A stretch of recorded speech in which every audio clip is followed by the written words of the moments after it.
Okay, so one of the tasks that we had for 4.0 was making sure we could upgrade from 3.0.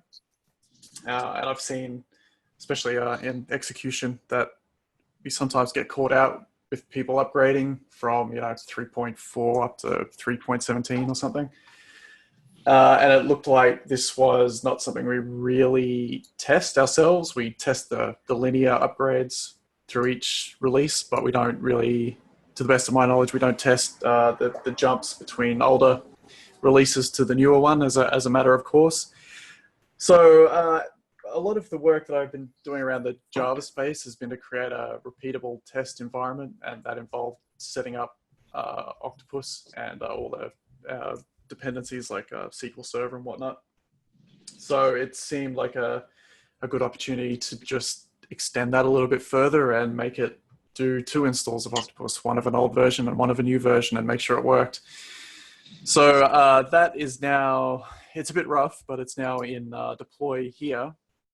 So what it is an Ansible script that runs through most of the same process that the original Java environment went through to set up Octopus, but with a few little tweaks to perform an upgrade and just check that it worked. So running it's pretty simple. You define the version that you want to upgrade from. These are pulled from Chocolatey, the technical version, same again. This is a URL to the MSI that installs the version of Octopus that you want to test. So in this case, this is a build of 4.0. This product code is a bit strange. It's just a requirement of Ansible. You can dig it out of the MSI using Orca, which is a tool from the Windows SDK. When you open up the MSI, you just go to property and product code. That's copy and paste from there.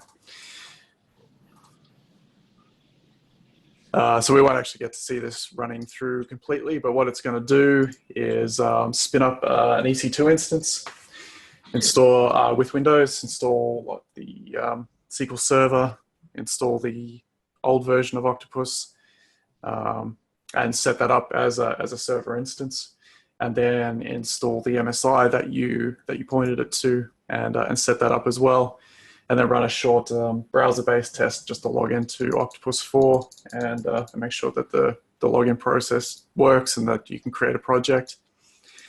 And then it will terminate the EC2 instance as well. So basically it spins itself up and then it cleans itself up. So if the process works successfully, then it's fire and forget.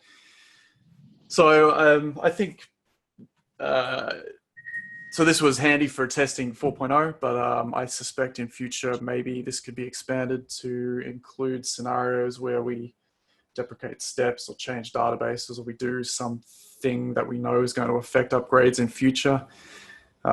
If we could capture that scenario as a script and then have that being built with as the old version of Octopus is installed, you'd create an environment that captures the state that an upgrade will be affected by, and then the upgrade can happen straight away. And with this, it's fairly easy to just scale it out, so we can test every, maybe every .y release, and make sure that we can upgrade from that to every new version in an automated way. So I just wanted to show that one off quickly. It is a little bit rough, and it's going to need some more, probably need some more work just to make it, if it is something we want to see, or if it's something we can find value in, then we can expand it out to part of the regular testing process.